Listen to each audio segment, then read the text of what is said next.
Does your company have its purpose engraved in a plaque that hangs on the wall in the lobby of its headquarters? If you do, we think you should listen to this episode. It might be time to answer that question. If your strategy changes regularly and your culture is always a moving target, why is your purpose enshrined in a way that it never changes? All three of these things, culture, strategy, and purpose, are intended to help your company be successful. If you're a corporate leader, you may need to dig a little deeper than you have been. The culture equation is your purpose, plus your strategy powered by culture is what gets results. And it's basically putting together all of the most critical parts of an organization's navigation system and making sure that they are aligned in order to help you drive results. And so what your navigation system is comprised of your purpose, your why, your strategy, which is your how, and then your culture, which is the way you go about doing things. And all of those in alignment get results. It can sound so simple, right? But to actually make this happen can be really difficult. Yeah, and there are many reasons for why these very straightforward strategies are hard to manifest, but we're going to hear some very grounded insights that help you.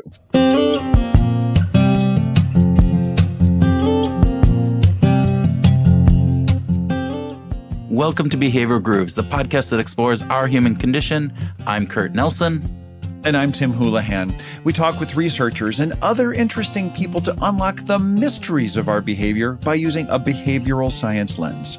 I spoke to Jessica Kriegel, more on that later, about her book, Unfairly Labeled, How Your Workplace Can Benefit from Ditching Generational Stereotypes. And we started by talking about how generational labels, boomers, millennials, Gen Zs, even what is the Gen A, whatever the new one is, and how those labels are really not helpful in understanding people. In that quick list, I noticed you didn't say Gen X. Well, that's because Gen X is by far the best generation we've ever lived, and all the praise and accolades that are associated with generational labels are well-deserved and accurate for Gen Xers. Okay, and if I'm not mistaken, Kurt, let's just do a quick math that you're a Gen Xer, aren't you? You got it. Go Gen X, go Gen X, go Gen X. Okay. I think you might have some cognitive biases going on here, Kurt. Maybe I do. So, back to the conversation with Jessica. After talking about the dangers of assigning qualities to people because of the year that they were born in, we expanded our talk to corporate culture and strategy and purpose. And those are some of the key themes for our episode today. We also talked with her about experience that she's had with helping companies large and small get their momentum back after some issues by aligning their culture, strategy, and purpose. Yeah, Jessica is a workplace culture expert, and she is passionate about helping companies and their employees deal with burnout, virtual work, employee engagement, among other topics. It was a really fun and informative conversation that I had with Jessica. All right. Okay. So just for full disclosure, Kurt and Jessica, didn't hesitate to sully my impeccable reputation. So I need to defend myself here. We spoke with Jessica using a recording tool that we hadn't used before, and it failed. Okay. And so Jessica wasn't surprised. She actually is a podcaster who's familiar with the troubles of technology. So we went to plan B. And to be fully transparent, plan B failed as well. It did. And so Tim, we had to reschedule for an evening recording session shortly after that. So Tim was on the very first time that we recorded together. He was there. But then since that didn't actually record and we had to reschedule this, he forgot that it was his anniversary when he scheduled this evening notice I said he scheduled this evening recording session with Jessica. At the moment that we were scheduling, I did forget that it was my anniversary, but I did not forget my anniversary and Toto. Okay. It's just for the sake of full disclosure. Yeah. Anyway, Tim in very boomer fashion bailed. So he left it to me to have a great solo conversation with Jessica. So that. okay, you did have a great solo conversation with Jessica, but hey, enough of the boomer, stuff. All right. Okay. So I want to divert the conversation to do a quick announcement here about a new offering from Behavioral Grooves. Yeah. So glad you brought this up, Tim, or what I think you're going to bring up, which is if you're subscribed on our website, you get a brief announcement about each episode with a tip or two. But now, Tim, what are we going to do? Are we going to offer them more? More. Yes, more. We have decided to add in something special for those of you who subscribe. A monthly newsletter full of great tips and things that will actually help you find your groove. And that's the thing. We talk about the importance of finding your groove, and we are dedicating a monthly newsletter to ways to help you, our listeners, help you find your groove. And all you have to do is just subscribe to our newsletter. Go out to the www.behavioralgrooves.com and hit the subscribe button. That's it. Okay. If there's nothing else to say with that, Groovers, we want to encourage you to sit back, relax, and pour yourself a pint full of generational warfare, maybe corporate culture. How about that? And enjoy our conversation with Jessica Kriegel.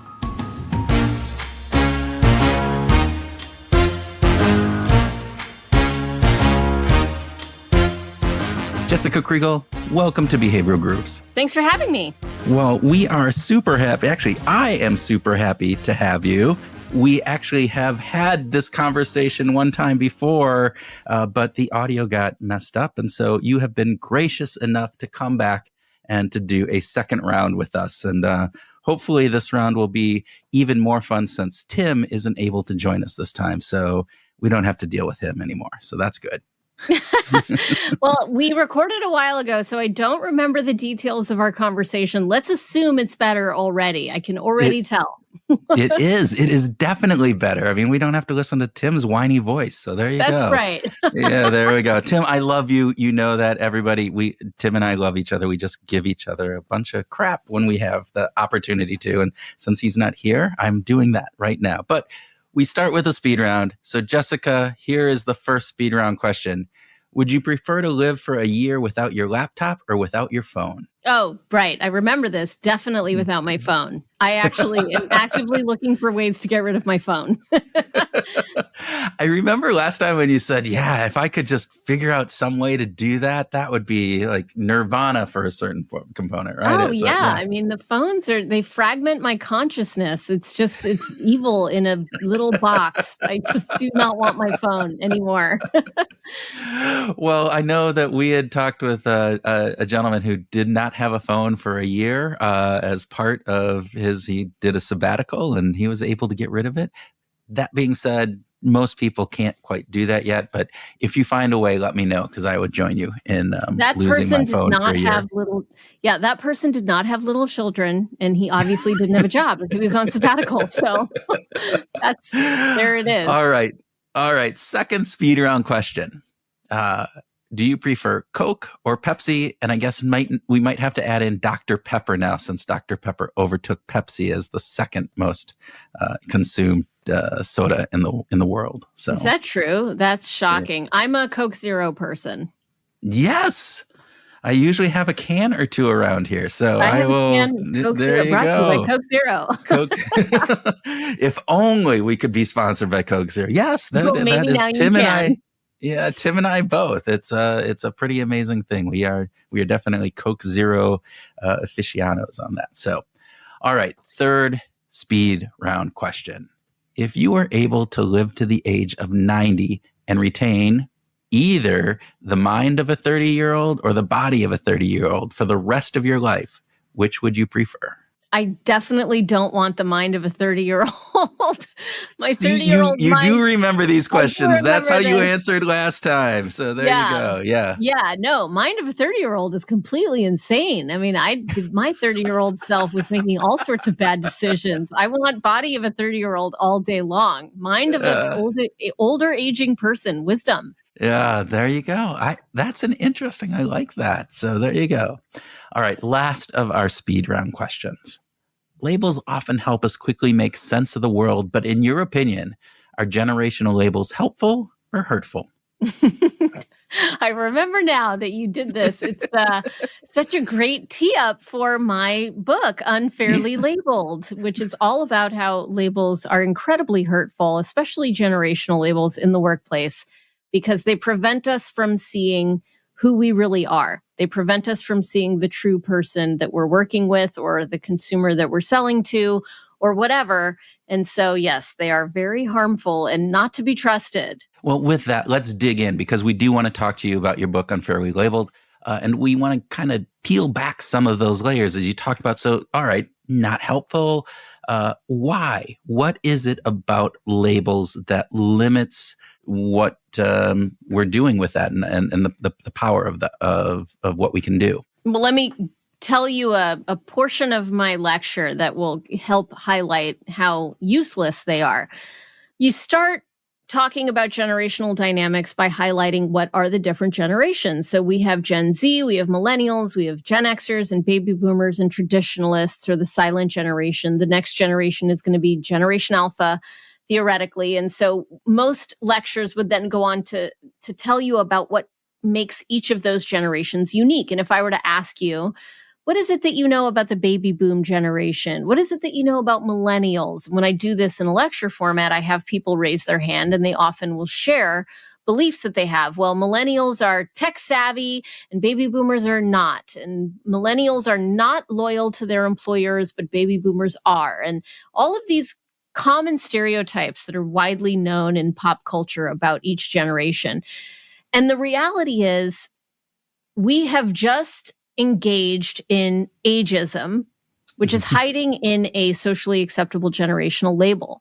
So it's okay right now to label people based on generation and then classify their entire personalities and value systems based on that label. But if I were to have asked you about a different label, like, okay, there's 4 races in the workplace, the whites, the blacks, the Asians, and the Hispanics. Tell me, what is it that you know about the blacks versus the Hispanics? And you said, well, the blacks are tech savvy and the Hispanics are not loyal to their employer. I mean, it's like you started laughing because it's obvious how inappropriate that is and how uncomfortable it would make the audience and does make the audience whenever I do that. The event organizers always have a complete fit because it's just like, whoa, we're not allowed to do that. But with generational labels, it's socially acceptable. So it's the same concept. We're stereotyping based on these broad brush ideas that, oh, because you were born in this 20 wide year age bracket, your value system is going to be X versus Y, quite literally labeled X versus Y. And that's just an oversimplification of the complexity of human behavior and doesn't actually serve us as leaders when we're making decisions, when we're understanding the people that work for us, when we're understanding how to sell to the consumers that are in our target market. All of that is just getting us way off track. Yeah, and to your point of you talking about, oh, well, millennials are tech savvy and baby boomers are not. You can identify within any of those cohort groups, any of those generations, people that are, so you have some. I mean, you look at Bill Gates, he is a baby boomer, and I would not call him, not tech savvy, right? And or I'm Larry sure Ellison, who is the founder of Oracle, basically invented the cloud. He's a traditionalist, and he's still the chief technology officer of Oracle. So yes, there's always examples, but the anecdotal examples that are countercultural to the stereotype are not why the stereotypes are dangerous, because it's actually the anecdotal stories that reinforce our stereotypes that keep us stuck in those labels. What you really want to look to is what the data says generally about each generation. And the tech savviness of the generations is supported in the research when it comes to, general interest in use or frequency of use. For example, Pew Research Center says millennials are more likely to have their cell phone by their face on their pillow when they sleep than baby boomers. Okay, good for us to know. But the same research center did a research project on adoption of new technology at work. And when a company is implementing a new technology for the progress of that organization's productivity, adoption of that technology is equal across the board. It's not like baby boomer employees are sitting there saying, no, I don't want to use the new performance management tool. That doesn't happen. So how are we taking what is true about generational differences and then making generalizations about what that means for the workforce and for our businesses in a way that is totally counterproductive? Why do we use these generational pieces then? Why is it so commonplace and still accepted? Is it just part of human nature wanting to put people into nice boxes that I can put a bow around and therefore, oh, that's easy. I don't have to think about that anymore. Or is it something else? It's exactly that. It's the brain is uncomfortable with ambiguity and we love predictability. And so putting people in boxes makes the chaotic world around us feel a little bit more manageable and predictable patterns, right? So that's what we're doing. And we've been doing this with generations for years and years and years. Socrates, 2,500 years ago, is actually said to have complained about the younger generation by saying that they value chatter in the place of hard work and they care too much about luxuries. It's like the complaints about the younger generation hasn't even changed. We're still complaining about the exact same behaviors. And what's interesting is as I get older, when I wrote this book and did this research originally, I was in my late 20s, early 30s. And now I'm in my 40s. And I actually watch my tendency to judge the younger generation increasing over the last 10 years, even though I literally wrote the book about it. I mean, I'm the one who should waving know. your finger at those damn kids, Exactly. Yeah. It's like, man, Gen Z today, they are crazy. I see myself doing that. And so it is a natural human tendency, even though the data convinces me otherwise. It's just this visceral reaction of feeling maybe a little bit out of touch, like I'm no longer with it. I don't know what TikTok does. So, I'm feeling fear. There's also Henry Tajfel's in-group, out-group dynamics, right? We want to be associated with an in-group and the out-groups are out there and our self-esteem builds up the in-group and builds down the out-group, right? Think about this. What generation are you? I am Generation X, the best and only good generation that's around. Have you ever in your life thought, I wish I was a millennial? Nope. No, of course not. And you've also never thought, I wished I was a baby boomer. No one ever sits there thinking they wish they were in a different generation because we have to think that our generation is the best generation and others are worse. And so this is just an us versus them dynamic that we need to overcome in our primate brains. Yes. So with that, you just said even yourself as you're growing older, feeling like, oh my gosh, I fall into these traps. So what can we do since I didn't write a book on this and most of our listeners, I'm sure, haven't written a book on this? What are some things that we can do to help us from falling into that trap of, overgeneralizing and just placing people in these nice little comfortable boxes that make us feel good about ourselves and our group? Well, I hate to say it, but awareness is the first step. I'm so sick of the awareness step, though, because it feels like how many years have we been talking about awareness on unconscious bias? Like, when do we get to step 2, right? But for those of you who this is a new idea and you've never even thought about the ways that generational stereotyping could be divisive, now you have awareness. Okay, let's now graduate to step 2. Step 2 is noticing discomfort. So if you are experiencing discomfort with someone when you engage with them for the first time, it could be that is your unconscious bias peeking its head out and saying, there's something about this person. Perhaps they're feeling a little bit old to you, or maybe they're a little too young for you. And that is a way for us to clue into when it is popping up for us and then to explore that. Step 2 is notice your discomfort and dig in. What is it about you that's making me uncomfortable in this first impression?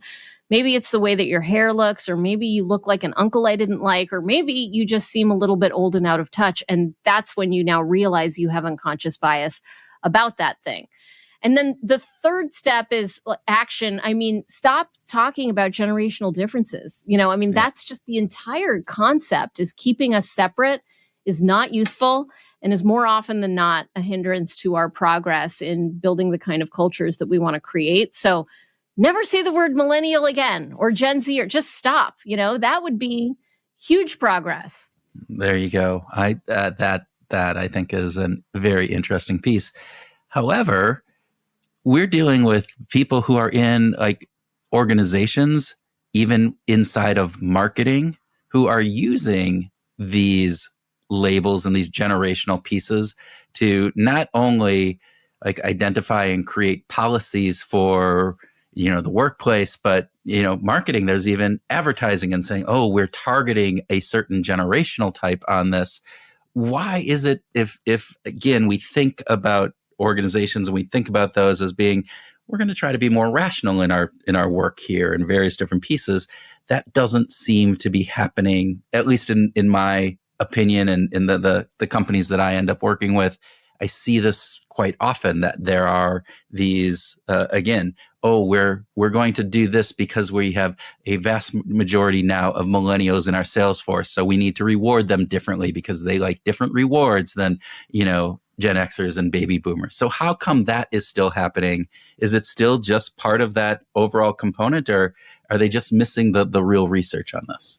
Well, there's two parts to marketing. There's the analytics, the demographic targeting, and then there's positioning and messaging, right? So let's break those down into those two categories. So first of all, in the analytics piece, if you're trying to understand your consumer spending habits and you want to target millennials as a potential customer, or if you're in the world of HR, candidate, right? Then marketing would say, we've always done this. We've always created generalizations of certain demographics and said, okay, well, mothers generally care about this, so we're going to target mothers in this way.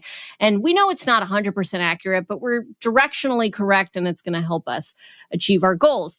But, when you think about a millennial, the way that you and I are thinking about millennials right now, and the way the listener picture a millennial, right? What you just pictured was a middle-income white American person. You're not picturing the full spectrum of diversity within the millennial population. That 14% of the millennials in the workplace today were not born in America. They didn't get a soccer trophy for participating because they didn't have the privilege of being able to participate in league sports in order to get that participation trophy, right? I mean, they didn't even have league sports in the country that they were raised in. So you're missing something on the targeting of demographics. And these days with marketing, if you're just focusing on, quote, millennials or Gen Zers, that's so broad. Now, if you're using it as one of many metrics, like millennials on the East Coast in affluent neighborhoods who liked Birkenstocks on Facebook, or Meta or whatever, now you're getting more specific. Fine, go ahead and use it, but to just say millennial, it's like you're not winning there in a marketing perspective because it's so broad. That's the analytics part. In the messaging thing, it can be very off-putting. And an example I will give you is Whole Foods, who dabbled in this. Remember when they had that 365 store that was a kind of cleaner, less cluttered, cheaper version of their Whole Foods market that they tested for a short period of time? You don't even seem to remember it. Well, that's how successful it was. They came up with that and they branded it the store for the millennial. And it was basically like, millennials don't like the cluttered, overpriced, organic Whole Foods that we have now. So we're going to create a kind of technology-enabled checkout that has, cheaper prices because millennials are cheap, and it's going to be cleaner lines because that's the design aesthetic of millennials. And the first thing that happened as soon as they put that marketing messaging out there was a whole bunch of baby boomers outraged that store wasn't for them. It's like, oh, really? You think we like cluttered, expensive stores that have slow checkouts, Whole Foods, right? Because when saying we are for you, millennials, you're also saying, and we're not for you other people, because we're targeting these folks, not everyone else. And so it can be divisive. And that also is true if you're an HR leader for your company. Like we're interested in hiring millennial employees. That means you're not interested in baby boomer employees. And first of all, that's legal danger waters, right? Also, it's not good for your culture because you're missing out on a bunch of talent there. Yeah. So let's switch. Let's switch directions a little bit and let's start talking about culture, because that's another big area that you've done work in. You have big culture leaders signed behind your head right now. So what is the culture equation? And tell us a little bit about that. Yeah, so Culture Leaders is my podcast, and it is the culture equation is a framework that we use at Culture Partners. I am the chief scientist of workplace culture at Culture Partners, which is a workplace culture consulting firm. And my job is to practice research and best practices around what actually works to drive results through culture. And what we've come up with is the culture equation as the answer.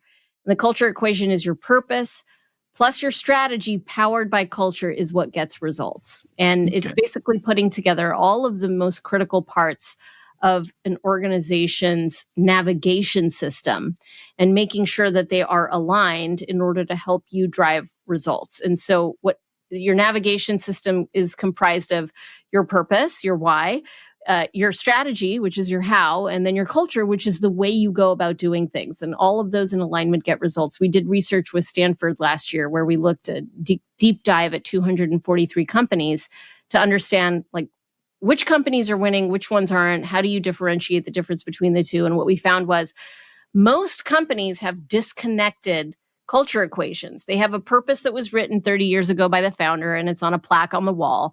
It's too long for anyone to memorize, but directionally people kind of know what it is. You have a strategy that's created in an insular boardroom at a leadership retreat in Napa that your executive team has a lot of visibility into, and they spend 3 days working on it. Then they come out of that room, they send out an email, they have a town hall meeting, and now everyone is supposed to know what the strategy is because they made these decisions. And then a culture, which is delegated to HR. It's like, here you go, HR, make our culture great again. And now we've got all these critical systems in our company that are not talking to each other. And the companies that we studied in this research that did have those three things connected, they had 4x revenue growth over the course of 3 years compared to the companies that were misaligned.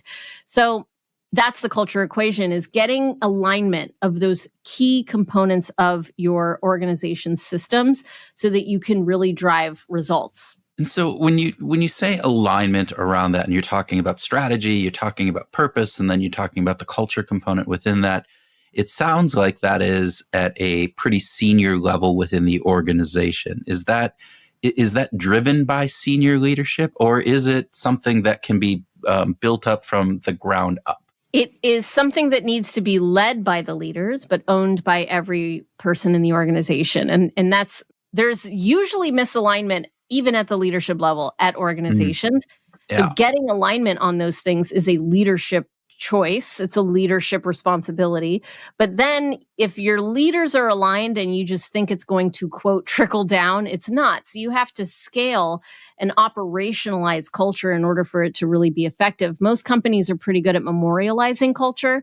They have a mission, vision, values. They have some keywords that they talk about on town halls, but they're not good at operationalizing it, turning your culture into action. And that's what the culture equation ultimately does. That's interesting. So I work with a number of leaders inside of organizations, often at the VP level or higher. And interestingly, they have different ideas about culture when we talk to them about culture. And I remember very specifically, one of them was talking about that they viewed their role as a leader, a VP within the organization, as being an interpreter of the organizational culture for their teams, kind of helping them understand what that is. And then I heard others where they were saying that no, their role is understanding that organizational culture, but then shaping their team culture that they have. Is either of those correct? Are both of them correct in some manner? How do you see those two different visions? Because they are different. One is just kind of interpreting, and one is saying, no, I actually get my hands messy and I'm making this. So, no, that's a great question. I feel like, I bet if you were to reveal those company names, they would probably be our clients, because those are actually words that we use in our solution framework. So I would argue that interpreting is getting your hands dirty in the shaping of culture, right? Okay. So there's different kinds. So let me break down what culture is. So culture is the way that people think and act to get results. So we start with results in all business because that's what ultimately makes or breaks your job, right? Yep. So you're trying to accomplish a goal. Let's say you're the head of sales and you're trying to accomplish $50 million in bookings this year. Okay, there's the result that you always start with. You know, people don't hire a salesperson and say, so what kind of culture do you want to create? They start by saying, welcome to your sales job. You need to make $50 million this year, right? And so then in order to get that result, we break it down into something we call the results pyramid. You got to figure out like what actions do we need to take? Well, we need to cold call and we need to follow up and we need to track our stuff in Salesforce.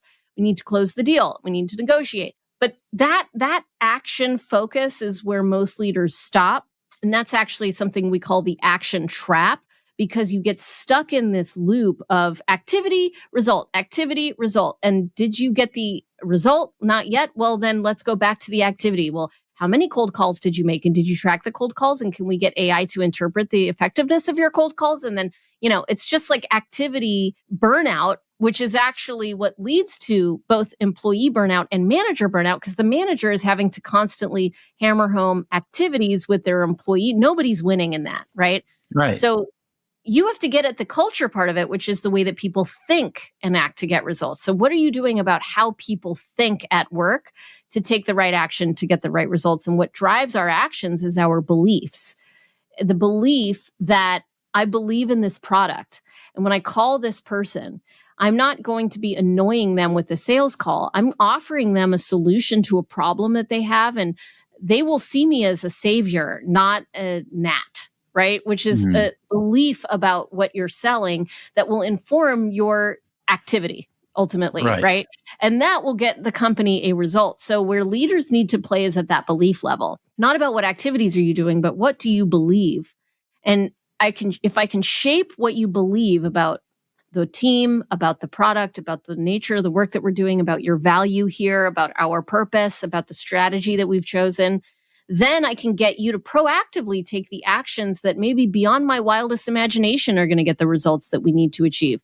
So a leader's role in shaping those beliefs, which is shaping culture, which is the second person that you spoke to, is actually in the experiences that they create for their employees. If your boss talks to you in a harsh manner consistently, that's an experience that's going to lead to a belief that, my boss doesn't care about me. If your customers continually call and say your product is broken, that's an experience you're going to have that's going to lead to a belief about this product is crap, right? So the experiences shape beliefs. And sometimes experiences aren't as obvious as those examples I gave, right? Sometimes there's an experience where the boss texts you the word, hey, on a Saturday. And how do I interpret that experience, right? Like, is he just trying to connect with me in a non-professional way? Is that a good thing? Is that a bad thing? Is he about to load a bunch of work onto me? Am I in trouble? Is he going to fire me? Like, how do I interpret this experience? So boss's role is also in interpreting experiences, because not everything is super straightforward. And the backgrounds that we bring to every moment can inform how we interpret experiences. So long answer to your question, it's both, right? That is what culture shaping is, interpreting experiences sometimes. Yeah. You bring up a really interesting point, that last part about, that leader has to be really kind of understanding how their actions can be interpreted. And this is one thing that I've seen quite often is, and we've had other guests on the show who have talked about, there's a spotlight placed on most leaders, right? And so you're in a meeting, and if I'm a leader and I might be cold and I cross my arms just to stay warm, but other people are looking at that and they're making interpretations of how I'm crossing your arms. Oh, he must not like this. Therefore, I need to, change how I'm doing. And so there's all sorts of those kind of spotlight effects that we have as a leader. And oftentimes those are really unintended. I'm calling in from my vacation because there was an important announcement. Well, you think you as a leader, you're doing something really good for the organization, where the organization is looking at that and interpreting that in a very like, oh, I guess we have to work on our vacation. So when I go out and take a vacation, if I'm not working, I'm obviously not living up to this. Would you consider that part of the culture part? And then how do leaders, if they're not even aware, how can they help themselves to be better and to, as you said, interpret and then help align their behaviors along with the culture that's supposedly being driven? Yeah, I mean, that's exactly right. And that is the difficulty of being a leader. It's a blessing and a curse, right? The blessing is you get paid more, you have more power if that's something that you want. The curse is the spotlight's on you, and you're going to have a lot of people judging whether or not you're doing things well or not. And you can often send unintended messages. Now, operationalizing culture is about making it normal within the organization to be explicit about things that are often implicit. So when I give you feedback about, we'll hang up this call and I'll say, hey, great job on that podcast asking me awesome questions. Okay, that's what most feedback looks like. And what I've just done is taken the action that you did and highlighted it as positive and just given you that comment. That's an experience, right? And you probably feel positively about that, and that's good. So there's nothing wrong with doing feedback that way or recognition that way, but there's a way to be more explicit about all the underlying messages in that piece of feedback that I, as a leader, may want you to understand more. So a better way to do that feedback, and one of the things we teach our clients is, hey, you asked some really thoughtful questions in that interview. That's the action. In doing that, you demonstrated vulnerability, transparency, research. You demonstrated a belief that you actually really cared about this interview and that you were prepared for it. And by doing that, you're going to help us achieve our goal of getting 100,000 viewers, right? So what I've done now is I've taken why that was good, what cultural belief that was reinforcing, and how it's going to help us achieve a result. And now it's like connecting the dots for people in a way that maybe they don't typically get those dots connected. So it's about making the language use easier. And so to go to your point about when someone's crossing their arms, if you're used to using the language of these models and the culture equation in your workplace, then it would be more comfortable for me as the employee to say, hey, the other day we were in the meeting, I noticed that you had your arms crossed. And that was an experience that led me to the belief that you were unimpressed with the presentation or checked out of the conversation or whatever the belief is. Is that the belief you'd like me to hold? And now, instead of being like, you were kind of a jerk the other day, right? Which is one way of handling it. You're just using this framework to say, here was the experience and here's the belief that I formed. Is that right? Help me interpret that, right? And then you could say, oh no, actually my daughter was sick that morning and our nanny was blah, blah, blah. And that's why I was feeling upset. And so the belief I want you to hold is that I'm 100% invested in this presentation that you gave. What experience can I create for you to help drive that belief? And now I, as the employee, can say, well, I guess I would love to see more budget or, whatever it is that is the experience I need to see. And now you're just talking about all of the invisible politics that happen and go unspoken about that make all of those unintended messages cross wires in the workplace. Yeah. So, Jessica, it sounds like there's this idea of surfacing those beliefs in a more proactive, verbal way than just making them like having them in my head and sitting on them and not ever kind of testing them against the reality that the other person or other people have. Is that a way of kind of summarizing a little bit of what you were saying there? Exactly. Good job. Fantastic. All right. Tim, I know this stuff. I'm even if you're not here, I can still do this. Tim, so there you go. You want to meet somewhere? Hey, he had an anniversary today, so that was he was out with his wife. We'll give that. We'll let him get away with that. So Tim, it's a good reason to be. So this is how I do it, Tim. The experience I had when you didn't show up for the re-recording of my podcast led me to the belief that you thought I was boring. Is that the belief you would like me to hold? Right, and then Tim can say, oh no, the belief I'd like you to hold is that I was terribly disappointed that I couldn't do it. What experience would you need to see from me in order to hold that belief? And I would say, well, Tim, maybe you should write me a personalized letter that shares with me your devastation at missing the interview and a picture with evidence of your anniversary dinner, if it is true. Right? I'm being silly, but it's just an example of one of those things. You're being silly, but I'm going to hold Tim to that. This is going to be so much fun. All right. I will accept text message instead of written word. Oh no, it's going to have to be a card. It's going to have to go out, find the perfect card, write a beautiful note in there. Print a photograph. Do they still do that? Actually, yeah, go and actually find a printer that can print out the photograph. There we go. This is going to be good fun. luck.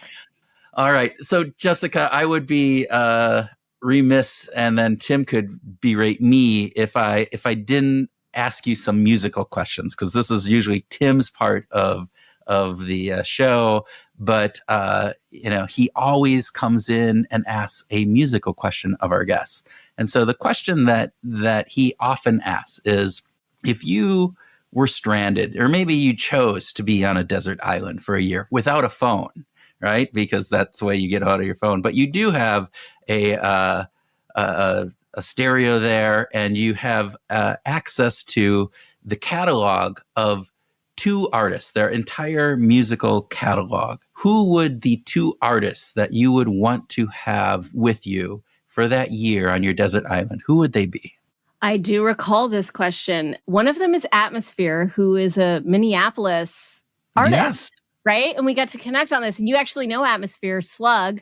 I have been following his work since I was in college. And I just think he's the only person that I will go to a live concert for.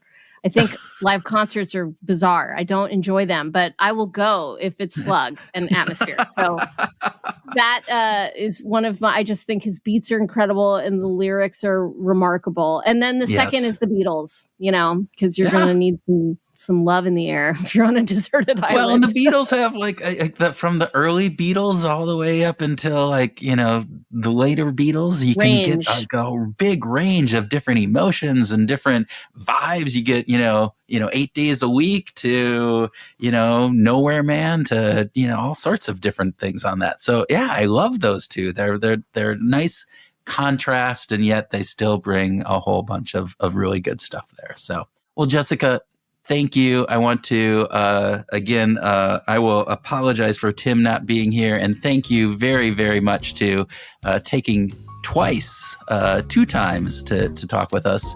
And we appreciate you being here. Thank you for having me again. I was so grateful the first time, and I'm even more grateful the second time.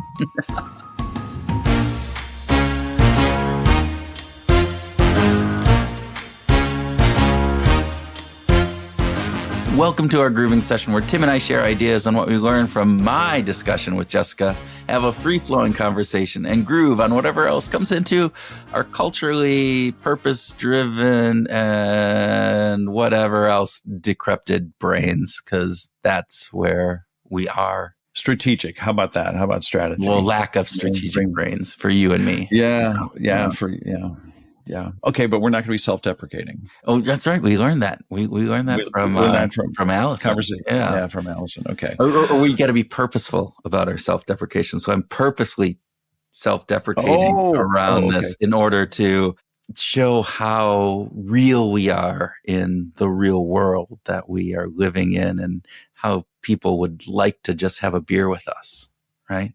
That's a great dream to have, Kurt. And regardless of whatever generation people are from that are listening, they would love to sit down with you and me and have a dinner with us. Like if we asked all of our listeners, like, which podcaster would you like to have a dinner with? They're going to pick us. Okay, well, that was a nice. I think you're trying to build a bridge into talking about generational diversity. Right? Am I? Is that what I'm doing? If you are, I'm going to follow that, because I like the fact that you and Jessica, in the conversation that the 2 of you recorded, talked about the dangers of generational stereotypes in the workplace. I think that was a really important thing to cover. I think Jessica even said it's the same concept. We're stereotyping based on the broad brush ideas that because you were born in this 20 wide year age bracket, your value system is going to be X versus Y, and quite literally labeled X versus Y. I love that she called this out with this very arbitrary definition. And I thought she really put a point on it. Well, and what was, and you heard this the first time we talked to her, so this is not new to you as we're going through this, but there is this aspect that it's okay culturally to just label somebody as you are generation whatever, and therefore you are lazy, you are tech savvy, you are not tech savvy, you are an old curmudgeon, you are what, and that and I love this idea of like, if you just switch that and said, because you are Black, Latino, white, male, whatever, that you are X, we would never accept that.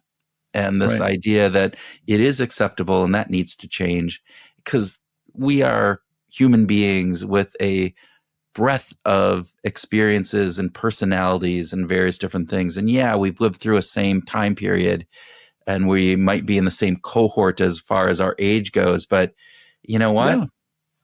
That is different than saying Gen Xers are this and, millennials are that and boomers are something else. Yeah. And as much as it's important for us to relate to each other on a peer-to-peer basis in the companies that we work with, it's most important for leaders. If you are managing a team or managing teams or managing teams that manage teams, if you are a leader in a company, you really need to be careful about the words you use. You need to be thoughtful. You need to think about dialing this back, because those words get amplified when you're a leader. So I think I just think that this is really, really critical for leaders, especially. Yeah. And I think that another key tip on this is use the data, avoid the stereotypes. And the data doesn't have to be like actual research data. It is the data that I get from interacting with you, that don't come to the table with pre-assumptions,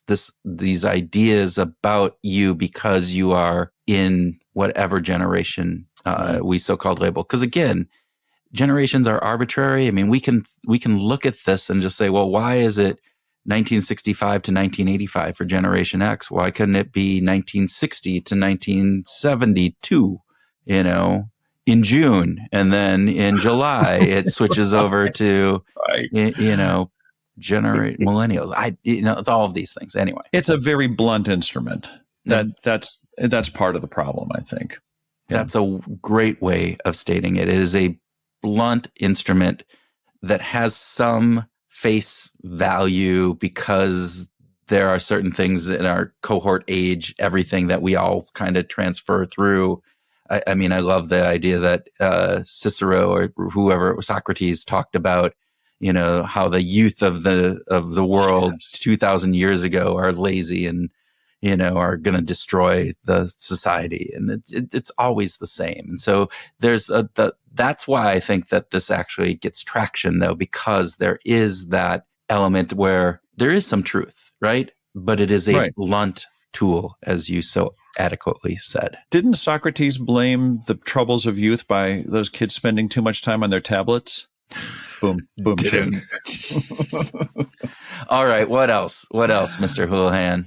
The importance of aligning purpose, strategy, and culture to drive results was a beautiful message. I really love that she brings this alignment issue in, because you and I have seen this year after year, client after client, when strategy and purpose and culture are misaligned, it's chaos. It just leads to just terrible things.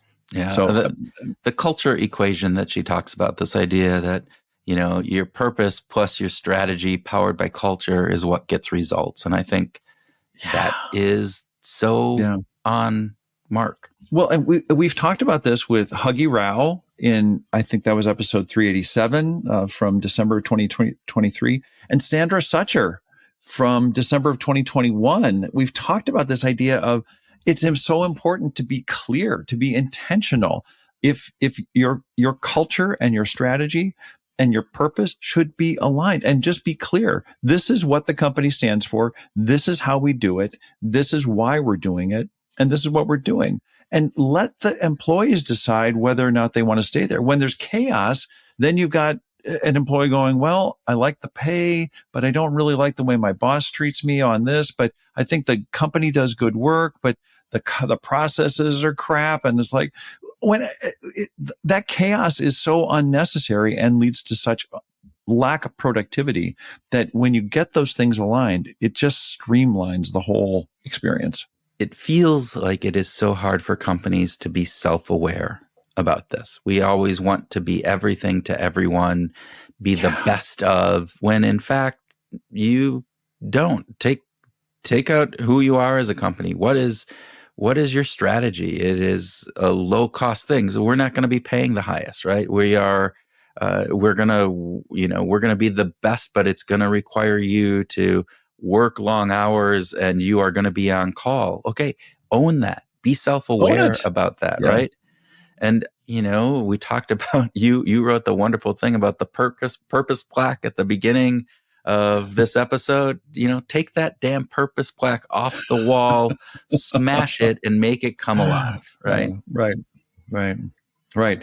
I just want to come back to leaders also, if I could, just one more time, of course. Leaders play this outsized role in shaping organizational culture, not through just what they say, but through the experiences that they create and the beliefs that they're bringing to the table. All this stuff matters. And when you're a leader, it's going to have this outsized impact. I think that Jessica actually said in her conversation with you, she said, a leader's role in shaping those beliefs, which is shaping culture, which is the second person that you spoke to, is actually the experiences that they create for their employees. It gets back to all of this is it's like a circular kind of thing. It's all impacting each other. And we just need to be thoughtful about it. Yeah, and that quote was from a conversation, from the conversation, right? That was focused in on saying, hey, I've worked with different leaders, and one of these leaders was looking at culture this way, and one of them was looking at it this way.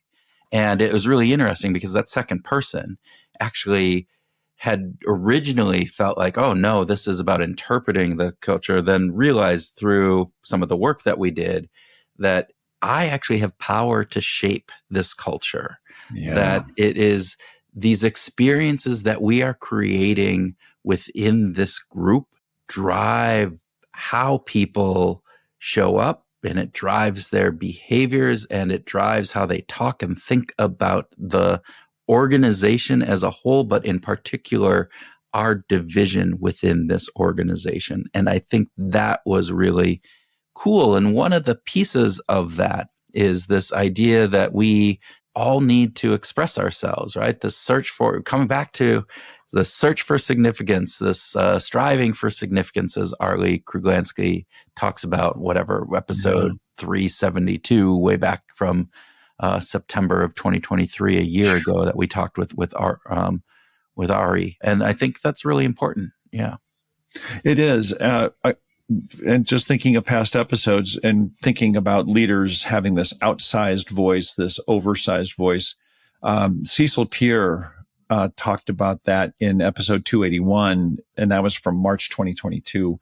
And she gave really great evidence of how the voice of the leader, the words that the leaders use, have a tremendous impact on an organization. Yeah. And so, I just want to reinforce that. Yeah. So, Tim, did I do an okay job in my musical question, since you're usually the one who leads that?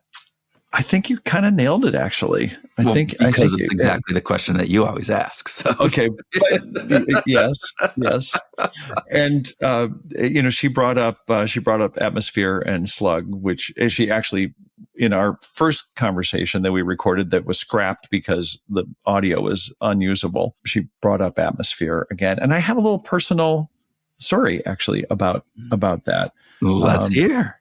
Well, I was asked to join a session for a band who had booked a studio in Minneapolis, and it happened to be late one night after Atmosphere had been recording all day, and so we were kind of converging on the studio as Sean and the Atmosphere team. Sean Daly is Slug, and so they were leaving.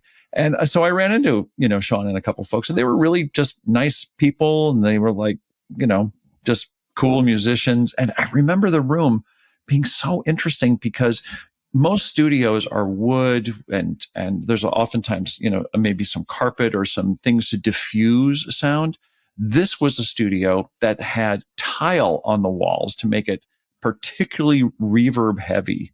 And they wanted that particular extremely bright sound in their studio. So it was just, one little memory. It's interesting. I mean, you talk about their personality and how nice they are, and it comes across anyway. So, yeah. So for people who, if you haven't listened to Atmosphere, the cool Minneapolis band. So, yeah. Definitely go. It's good stuff. So wrap it up. What do you think?